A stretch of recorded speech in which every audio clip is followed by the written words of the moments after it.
Amor, de Clarice Lispector. Um pouco cansada, com as compras deformando um novo saco de tricô, Ana subiu no bonde.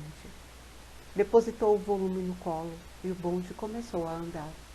Recostou-se então no banco, procurando conforto, num suspiro de meia satisfação. Os filhos de Ana eram bons, uma coisa verdadeira e sumarenta. Cresciam, tomavam banho, exigiam para si, malcriados, instantes cada vez mais completos. A cozinha era, enfim, espaçosa. O fogão, enguiçado, dava estouros. O calor era forte no apartamento, que estavam aos poucos pagando. Mas o vento batendo nas cortinas que ela mesma cortara, lembrava-lhe que, se quisesse, podia parar e enxugar a testa, olhando o calmo horizonte, como um lavrador. Ela plantara as sementes que tinha na mão, não outras, mas essas apenas. E cresciam árvores, crescia sua rápida conversa com o cobrador de luz, crescia a água enchendo o tanque, cresciam seus filhos, crescia a mesa com comidas, o marido chegando com os jornais e sorrindo de fome, o canto importuno das empregadas do edifício. Ana dava a tudo, tranquilamente, sua mão pequena e forte, sua corrente de vida. Certa hora da tarde era mais perigosa. Certa hora da tarde, as árvores que plantara riam dela. Quando nada mais precisava de sua força, inquietava-se. No entanto, sentia-se mais sólida do que nunca. Seu corpo engrossara um pouco. Era de se ver o modo como cortava blusas para os meninos, a grande tesoura dando estalidos na fazenda. Todo o seu desejo, vagamente artístico, encaminhara-se há muito no sentido de tornar os dias realizados e belos. Com o tempo, seu gosto pelo decorativo se desenvolvera e suplantara a íntima desordem. Parecia ter descoberto que tudo era passível de aperfeiçoamento. A cada coisa se emprestaria uma aparência harmoniosa. A vida podia ser feita pela mão do homem. No fundo, Ana sempre tivera a necessidade de sentir a raiz firme das coisas, e isso um lar perplexamente lhe dera.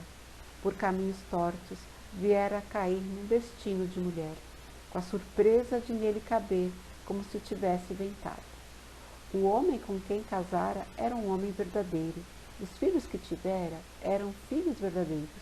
Sua juventude anterior parecia-lhe estranha, como uma doença de vida. Dela havia aos poucos emergido para descobrir que também, sem a felicidade, se vivia, abolindo-a. Encontrara uma legião de pessoas, antes invisíveis, que viviam como quem trabalha, com persistência, continuidade, alegria. O que sucedera a Ana antes de ter o lar estava para sempre fora de seu alcance. Uma exaltação perturbada que tantas vezes se confundira com felicidade suportável. Criara em troca algo enfim compreensível, uma vida de adulto. Assim ela o quisera e o escolhera.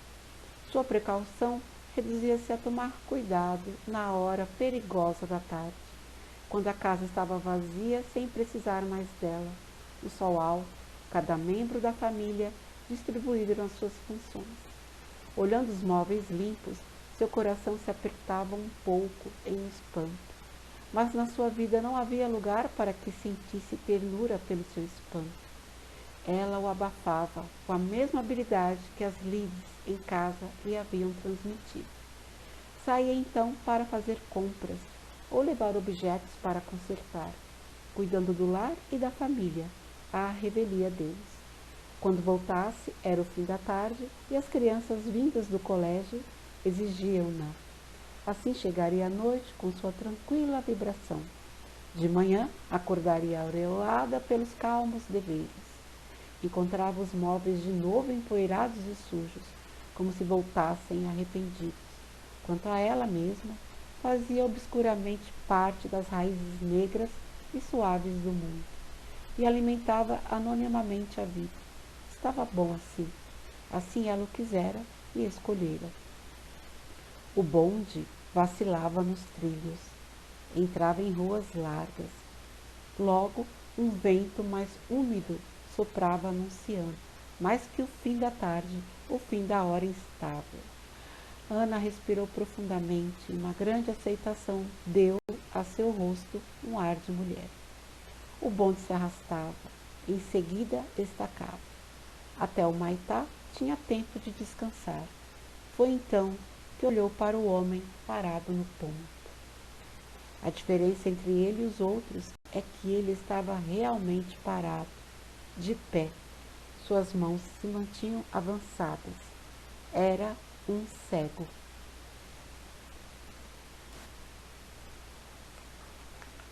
O que havia mais que fizesse Ana se aprumar em desconfiança?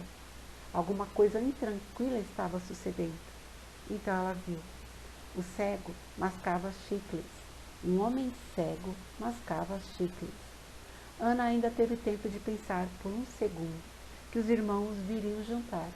O coração batia-lhe violento, espaçado. Inclinada, olhava o cego profundamente, como se olha o que não nos vê. Ele mascava goma na escuridão, sem sofrimento, com os olhos abertos. O movimento da mastigação fazia-o parecer sorrir e de repente deixar de sorrir, sorrir e deixar de sorrir, como se ele a estivesse insultado. Ana olhava-o, e quem a visse teria a impressão de uma mulher com ódio, mas continuava a olhá-lo, cada vez mais inclinada. O bonde deu uma arrancada súbita, jogando-a desprevenida para trás. O pesado saco de tricô despencou-se do colo, ruiu no chão. Ana deu um grito. O condutor deu ordem de parada, antes de saber do que se tratava. O bonde estacou. Os passageiros olharam, assustados. Incapaz de se mover para apanhar suas compras, Ana se aprumava pálida. Uma expressão de rosto há muito não usada ressurgia-lhe com dificuldade, ainda incerta, incompreensível. O moleque dos jornais ria, entregando-lhe o volume. Mas os ovos se haviam quebrado num embrulho de jornal. Gemas amarelas e viscosas pingavam entre os fios da rede. O cego interrompera a mastigação e avançava, as mãos inseguras, tentando inutilmente pegar o que acontecia. O embrulho dos ovos foi jogado fora da rede e, entre os sorrisos dos passageiros e o sinal do condutor, o bonde deu a nova arrancada de partida. Poucos instantes depois já não a olhavam mais. O bonde se sacudia nos trilhos e o cego, mascando goma, ficara atrás para sempre. Mas o mal estava feito. A rede de tricô era áspera entre os dedos, não íntima como quando a tricotara. A rede perdera o sentido e estar num bonde era um fio partido. Não sabia o que fazer com as compras no colo. E como uma estranha música, o mundo recomeçava ao redor. O mal estava feito. Por quê? Teria esquecido de que havia cegos? A piedade a sufocava. Ana respirava pesadamente. Mesmo as coisas que existiam antes do acontecimento estavam agora de sobreaviso.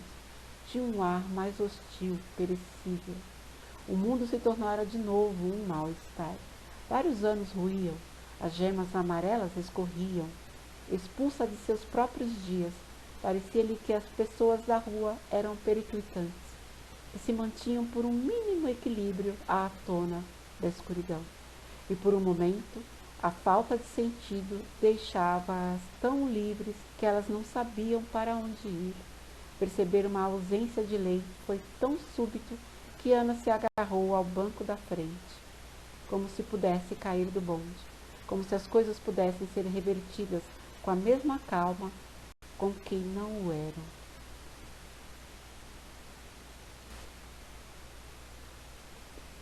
O que chamava de crise viera afinal, e sua marca era o prazer intenso com que olhava agora as coisas, sofrendo e espantado. O calor se tornara mais abafado, tudo tinha ganho uma força e vozes mais altas. Na rua, Voluntários da Pátria parecia prestes a arrebentar uma revolução. As grades dos esgotos estavam secas, o ar empoeirado. Um cego mascando chicles mergulhara o mundo em escura sofreguidão. Em cada pessoa forte havia a ausência de piedade pelo cego, e as pessoas assustavam-na com o vigor que possuíam. Junto dela havia uma senhora de azul, com um rosto. Desviou o olhar, depressa. Na calçada, uma mulher deu um empurrão no filho. 2 namorados entrelaçavam os dedos sorrindo. E o cego? Ana caíra numa bondade extremamente dolorosa. Ela apaziguara tão bem a vida, cuidara tanto para que esta não explodisse, mantinha tudo em serena compreensão, separava uma pessoa das outras, as roupas eram claramente feitas para serem usadas, e podia-se escolher pelo jornal o filme da noite, tudo feito de modo a que um dia se seguisse ao outro.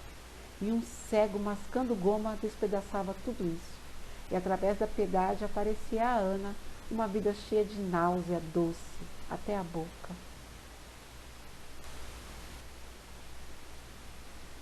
Só então percebeu que há muito passara do seu ponto de descida. Na fraqueza em que estava, tudo a atingia com um susto. Desceu do bonde com pernas débeis, olhou em torno de si, segurando a rede suja de ouro. Por um momento não conseguia orientar-se. Parecia ter saltado no meio da noite. Era uma rua comprida, com muros altos amarelos.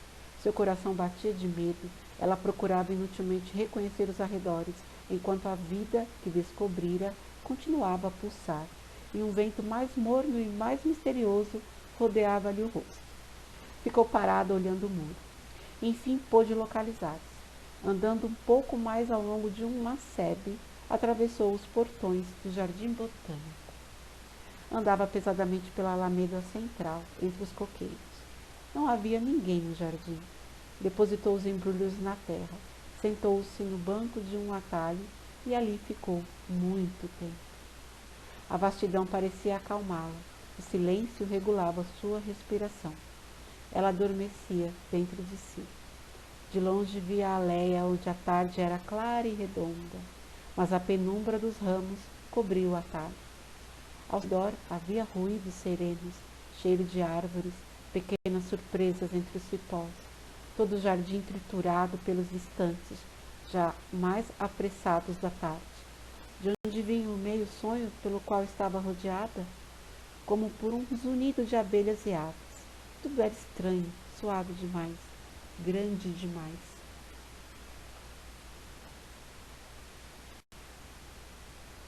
Um movimento leve e íntimo a sobressaltou. Voltou-se rápida. Nada parecia se ter movido. Mas na aléia central estava imóvel um poderoso gato. Seus pelos eram macios. Era novo andar silencioso. Desapareceu. Inquieta, olhou em torno. Os ramos se balançavam, as sombras vacilavam no chão. Um pardal ciscava na terra. E de repente, com mal-estar, pareceu-lhe ter caído numa emboscada. Fazia-se no jardim um trabalho secreto do qual ela começava a se aperceber. Nas árvores as frutas eram pretas, doces como mel. Havia no chão caroços secos cheios de circunvoluções, como pequenos cérebros apodrecidos. O banco estava manchado de sulcos roxos. Com suavidade intensa, rumorejavam as águas. No tronco das árvores pregavam-se as luxuosas patas de uma aranha. A crueza do mundo era tranquila. O assassinato era profundo e a morte não era o que pensávamos. Ao mesmo tempo que imaginário, era um mundo de se comer com os dentes, um mundo de volumosas dálias e tulipas. Os troncos eram percorridos por parasitas folhudas. O abraço era macio, calado, como a repulsa que precedesse uma entrega. Era fascinante. A mulher tinha nojo e era fascinante. As árvores estavam carregadas. O mundo era tão rico que apodrecia. Quando Ana pensou que havia crianças e homens grandes com fome, a náusea subiu-lhe à garganta, como se ela estivesse grávida e abandonada. A moral do jardim era outra. Agora que o cego a guiara até ele, estremecia nos primeiros passos de um mundo faiscante, sombrio, onde vitórias régias boiavam monstruosas. As pequenas flores espalhadas na relva não lhe pareciam amarelas ou rosadas, mas cor de mau ouro e escarlate.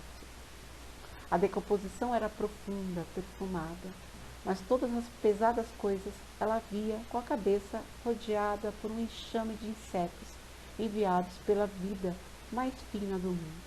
A brisa se insinuava entre as flores. Ana mais adivinhava que sentia o seu cheiro adocicado. O jardim era tão bonito que ela teve medo do inferno. Era quase noite agora e tudo parecia cheio, pesado. Um esquilo voou-nos na sombra. Sob os pés, a terra estava fofa. Ana aspirava-a com delícia. Era fascinante e ela sentia nojo.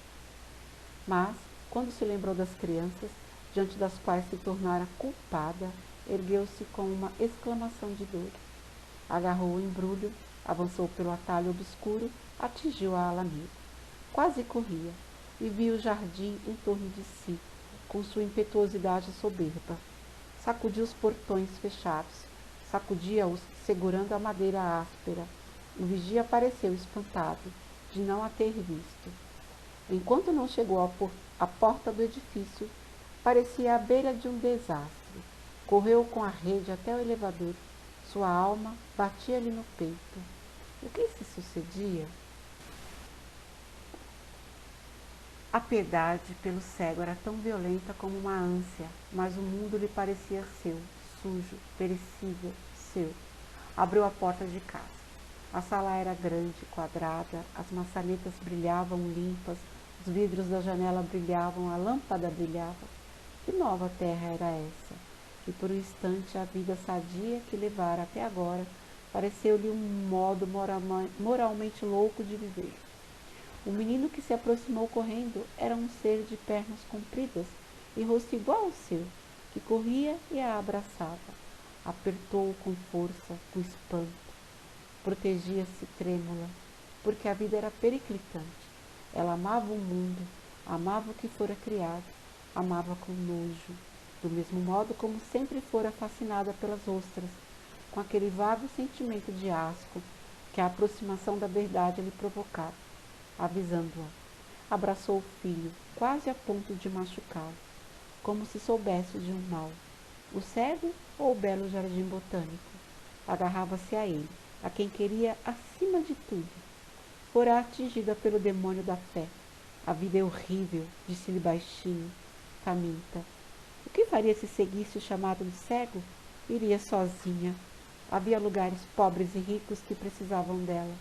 Ela precisava deles. Tenho medo, disse. Sentia as costelas delicadas da criança entre os braços. Ouviu seu choro assustado. Mamãe, chamou o menino. Afastou-o, olhou aquele rosto, seu coração crispou-se. Não deixe mamãe te esquecer, disse-lhe. A criança mal sentiu o abraço se afrouxar, escapou e correu até a porta do quarto, de onde olhou-a mais segura. Era o pior olhar que jamais recebera. O sangue subiu-lhe ao rosto, esquentando-o. Deixou-se cair numa cadeira, com os dedos ainda presos na rede. De que tinha vergonha? Não havia como fugir. Os dias que ela forjara haviam se rompido na crosta e a água escapava. Estava diante da ostra, e não havia como não olhá-la. De que tinha vergonha? É que já não era mais piedade, não era só piedade. Seu coração se enchera com a pior vontade de viver. Já não sabia se estava do lado do cego ou das espessas plantas. O homem pouco a pouco se distanciara, e em tortura ela parecia ter passado para o lado dos que lhe haviam ferido os olhos. O jardim botânico, tranquilo e alto, lhe revelava. Com horror descobria que pertencia à parte forte do mundo. E que nome se deveria dar à sua misericórdia violenta? Ser obrigado a beijar o leproso, pois nunca seria apenas sua irmã. Um cego me levou ao pior de mim mesma, pensou, espantada. Sentia-se banida porque nenhum pobre beberia água nas suas mãos ardentes. Ah, era mais fácil ser um santo que uma pessoa. Por Deus, pois não fora a verdadeira piedade que sondara no seu coração as águas mais profundas, mas era uma piedade de leão. Humilhada, sabia que o cego preferiria um amor mais pobre. Estremecendo, também sabia por quê. A vida no jardim botânico chamava-a como um lobisomem é chamado pelo luar. Oh, mas ela amava o cego, pensou com os olhos molhados. No entanto, não era com este sentimento que se iria a uma igreja. Estou com medo, disse sozinha na sala. Levantou-se e foi para a cozinha ajudar a empregada a preparar o jantar. Mas a vida arrepiava como um frio.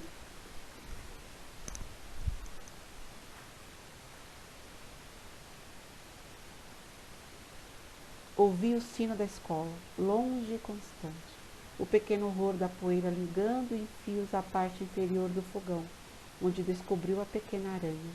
Carregando a jarra para mudar a água, havia o horror da flor se entregando lânguida e asquerosa às suas mãos. O mesmo trabalho secreto se fazia ali, na cozinha. Perto da lata de lixo, esmagou com o pé a formiga. O pequeno assassinato da formiga. O mínimo corpo tremia. As gotas d'água caíam na água parada do tanque. Os besouros de verão. O horror dos besouros inexpressivos. Ao redor havia uma vida silenciosa, lenta e insistente. Horror, horror. Andava de um lado para o outro na cozinha, cortando os bifes, mexendo o creme. Em torno da cabeça, em ronda, em torno da luz, os mosquitos de uma noite cálida. Uma noite em que a piedade era tão crua como o amor ruim. Entre os dois seios escorria o suor. A fé a quebrantava. O calor do forno ardia nos seus olhos. Depois o marido veio. Vieram os irmãos e suas mulheres. Vieram os filhos dos irmãos. Jantaram com as janelas todas abertas, no 9º andar. Um avião estremecia, ameaçando no calor do céu. Apesar de ter usado poucos ovos, o jantar estava bom. Também suas crianças ficaram acordadas, brincando no tapete com as outras. Era verão. Seria inútil obrigá-las a dormir. Ana estava um pouco pálida e ria suavemente com os outros. Depois do jantar, enfim, a primeira brisa mais fresca entrou pelas janelas. Eles rodeavam a mesa, a família. Cansados do dia, felizes em não discordar, tão dispostos a não ver defeitos. Riam-se de tudo, com um coração bom e humano. As crianças cresciam admiravelmente em torno deles, e como uma borboleta, Ana prendeu o instante entre os dedos antes que ele nunca mais fosse seu. Depois, quando todos foram embora e as crianças já estavam deitadas, ela era uma mulher bruta que olhava pela janela. A cidade estava adormecida e quente. O que o cego desencadeara caberia nos seus dias? Quantos anos levaria até envelhecer de novo? Qualquer movimento seu e pisaria numa das crianças. Mas com uma maldade de amante, parecia aceitar que da flor saísse o mosquito, que as vitórias régias boiassem no escuro do lago. O cego pendia entre os frutos do jardim botânico. Se fora um estouro do fogão. O fogo já teria pegado em toda a casa. Pensou correndo para a cozinha e deparando com seu marido diante do café derramado. O que foi? Gritou, vibrando toda. Ele se assustou com o medo da mulher e de repente riu, entendendo. Não foi nada, disse. Sou um desajeitado. Ele parecia cansado, com olheiras. Mas, diante do estranho rosto de Ana, espiou-a com maior atenção. Depois atraiu-a a si em rápido afago. Não quero que lhe aconteça nada, nunca, disse ela. Deixe que pelo menos me aconteça o fogão dar um estouro, respondeu ele sorrindo. Ela continuou sem força nos seus braços. Hoje de tarde, alguma coisa tranquila se rebentara, e na casa toda havia um tom humorístico triste. É hora de dormir, disse ele. É tarde. Num gesto que não era seu, mas que pareceu natural, segurou a mão da mulher, levando-a consigo sem olhar para trás, afastando-a do perigo de viver. Acabara-se a vertigem de bondade. E se atravessara o amor e o seu inferno. Penteava-se agora diante do espelho, por um instante, sem nenhum mundo no coração. Antes de se deitar, como se apagasse uma vela, soprou a pequena flama do dia.